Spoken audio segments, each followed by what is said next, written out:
So this Castleruddery Embanked Stone Circle belongs to one of the rarest ceremonial monument types in Ireland. The site is known locally as a stone circle or as a Druid circle, but more probably it belongs to the type of the monument called Embanked enclosure or henge. The type were being constructed about 2500 BC in the late Neolithic and early Bronze ages. So let's look at the entrance once more. Here you go. So the entrance at the southeast of the outer ditch.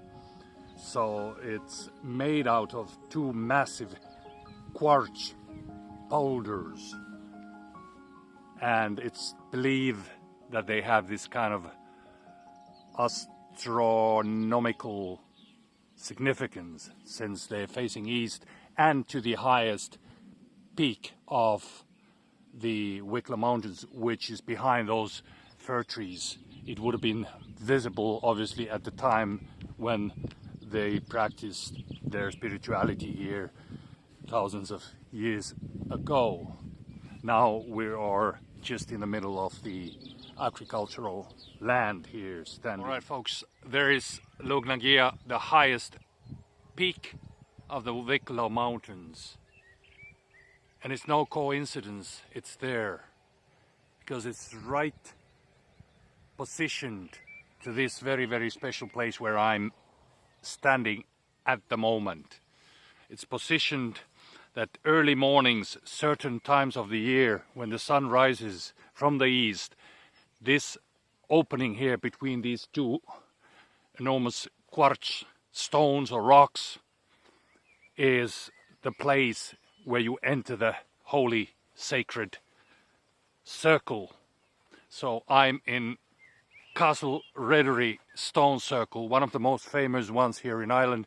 There are a couple of others, or there's quite a few, over 100 altogether, but some are more famous than the others, and this place has been said to have a lot of healing powers, and actually the locals call it Druids Circle. So why do they do that?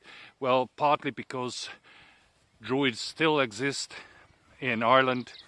There's still magic here, and I hear that certain days of the year they come over to this special place and perform their rituals. And you can see the blooming hawthorn trees here. They're also sacred.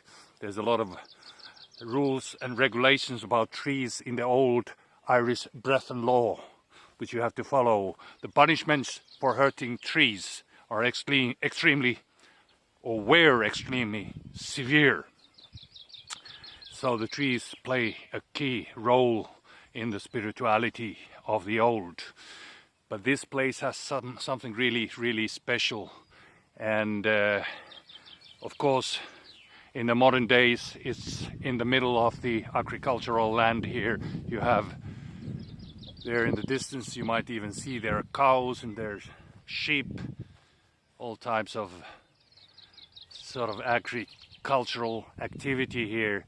And unfortunately they put up the power lines almost above this sacred circle. But nevertheless, I mean, the time I've spent here now, less than an hour, I can feel the healing power sacred. You have to remember that over 4,000 years this place has been used for spiritual purposes, from the late Neolithic age at least to the early Bronze age, and we're talking about 2500 BC and then towards the modern times. And as I said, this is probably still used for spirituality by the people who don't make too much noise about themselves. But these stones, the quartz stones, are a sign and a marker of spirituality. Very many places here in Ireland where the Druids have said to have their ceremonies and rituals, the quartz stones are found. They are found in the New Grange passage tomb, which is, by the way older than the concept of druidity, because that comes from the Neolithic time. Druids are more associated with the Celtic heritage, but nevertheless there is a connection with the spirituality, and they have astronomical sort of significance, as I said early in this video, that when the sun rises from the east, they're facing towards the east certain times of the year. It is actually in the middle of these two quartz rocks there. There are other types of stones as well that we know that have had significance, and I will open up a little bit more of those in a moment. So there are also so-called Bullone stones. So they're kind of stones where you have these kind of small cup markings, cupped cups. If there are any Finns watching this video, you know what we call in Finland kuppikivet. Very similar are found here.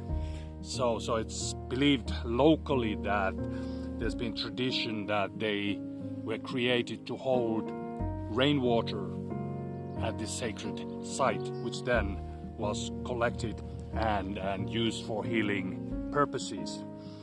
So there's also other kind of stories that people put milk in them, and probably that was a bit similar that we had in Finland for these Bullone stones, or cup stones as we call them, that people kind of considered them to be holy or spiritual stones that can transfer whatever you leave there to the other world, to the people who passed on to the other dimensions. So there's a lot of similarities. There are stone circles in the Nordic countries as well, as you know. So many of these megalithic structures that we found, that are found so numerous here in Ireland, can be found in Iberian Peninsula and in some forms in the Nordics as well.